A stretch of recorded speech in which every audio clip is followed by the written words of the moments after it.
What do you think of those two players? Yeah, those are two really good players that we did work on.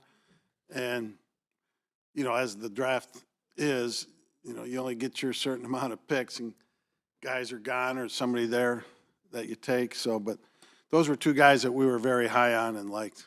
What did you like about them? Just they're good football players, at their position. Fisk interior, D-line, Verse on the edge. They both were really good players. What does it take for a defensive tackle to be able to play every snap in a game, and how do you kind of reach that decision during a game that he's not coming off the field? Well, I mean, it's number one, it's the guys' conditioning. Can they do it? Two, sometimes the circumstances allow itself to happen or make it hard to get them out on occasion. So it's kind of the flow of the game. But I've had many do it or come close to doing it. Hey, Vic, this is a week where pre-snap's going to be a big thing with Sean. You've had a lot of success against him in the past.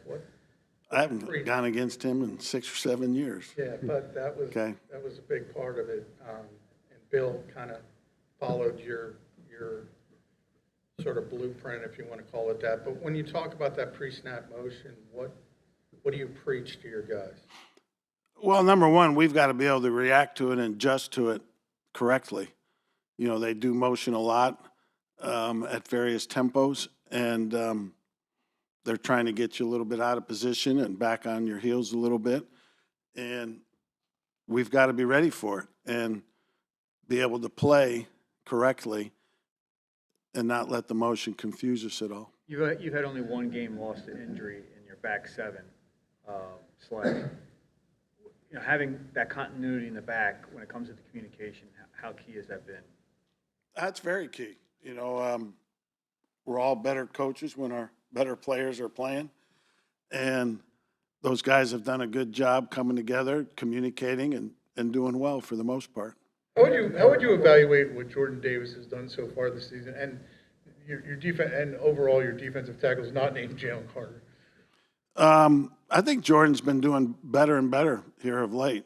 He's been strong against the run, offering a little pass rush, and I do think he's improving. I do think Jalen has really come on and really helped our defense extremely to a high level. And the other guys, Mo, Book, and Milt, have all done well. Speaking of Jalen Carter, what has he been like behind the scenes in terms of like the meeting settings and with the other teams? What have you noticed about him? He's been good. Nothing major either way there. I don't know what you're looking for there, but he's been good in meetings, been good in prep, and it's translating onto the field. What were some indicators along the way to Say that again? indicators along the way to know that he was kind of ready to take on a full game like that? He's been playing a lot anyway. Yeah. What the hell's the difference between 90% and 100%? I mean, geez. Just that he's been able to do it for the most part, and he's ready for it. I think a little bit off the beaten path question.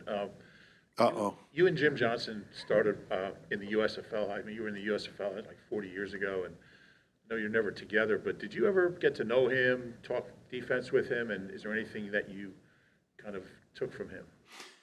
Yeah, Jim and I were professional friends in that, there's on occasion, not much right now, but back then you'd have a couple guys that you would talk to, meaning, if you played somebody, you're playing somebody this week that maybe it's not in your division, you haven't played in a while, and you want to call somebody that has more familiarity with them. Jim and I would do that back and forth, with each other, me for him, him for me. And so got to know him that way. We had what I would consider a very good professional relationship and kind of saw the game the same way to a degree. Anything significant you took from what he did? Nothing that I can remember. Things have changed so much since then. When was Jim's last season here? It was 08, yeah. I can't remember. I'm sure there was, though. On that 4th and 2 stop, what was the key?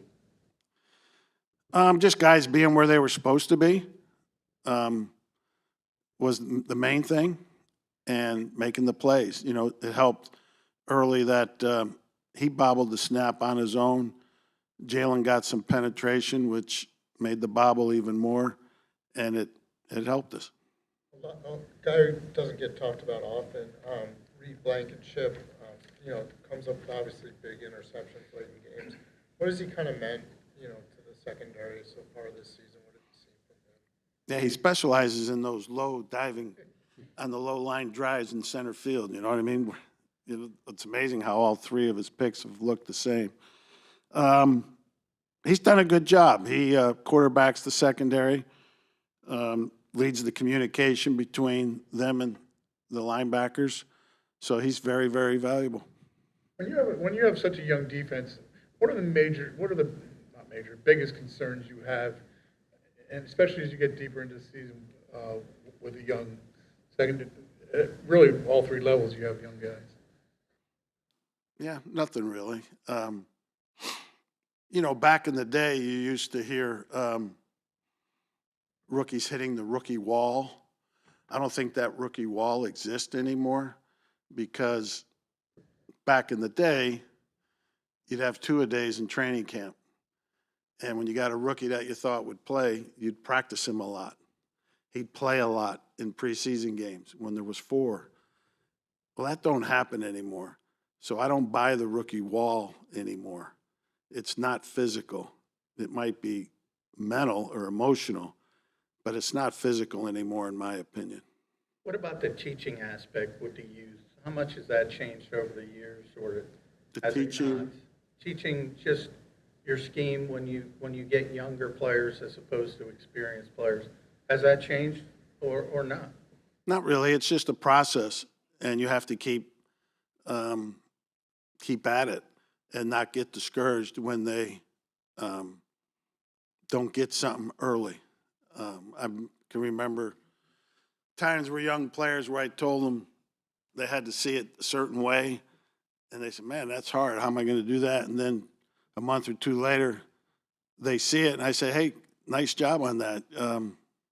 He said, "Oh, yeah, that's easy." I said, "Well, you remember a month or so ago you told me that was too hard." It's a process. It comes with practice and playing, and you can't get discouraged when they don't see it the right way early on. What was the key area of development you were looking for out of Nolan Smith, and what do you see as kind of his trajectory now? Yeah, Nolan's been doing well. Obviously, speed and athleticism is his forte, and which is good. We need that. And he's been able to offset his, kind of being small for an edge position to really work on being physical enough to play the run, playing his blocks. And I think him and Wash has done a good job with him to get to where he's competitively good enough to play the run. There are times when, sometimes at this point in the season, especially when there's sustained success, it seems like some teams take on a personality, or at least groups do. What's the sense you get out of the defense at this point, and is that something that you try and foster? No, I think anything along those ways kind of happen organically, and I don't try and do anything one way or the other. Do you think too much is made of you playing a lot of two high safety shows when it seems like this season, you've kind of mixed in a lot of single high, and you've played a lot, maybe a little more man than you have. Is that narrative a fair one in terms of how you call your schemes? I don't know. Every game's a new adventure, and you major in certain things in certain games. So, it's more of a game-by-game thing than a seasonal. What are the challenges with Puka and Cooper Kupp? Yeah, 2 really good receivers. They really have good karma, both of them, with Stafford. They're strong at the catch point. Both of them are strong receivers. Both are excellent runners after the catch. And, they have played, I don't know how many games, but more than a few without either one of them. For them to be at this point in the season with the injuries they've had speaks highly of of their players and their coaching staff. And, you know, now they're back pretty much to full strength offensively, and they'll be a tough group to defend. All right, thanks, guys. Thanks. Thanks.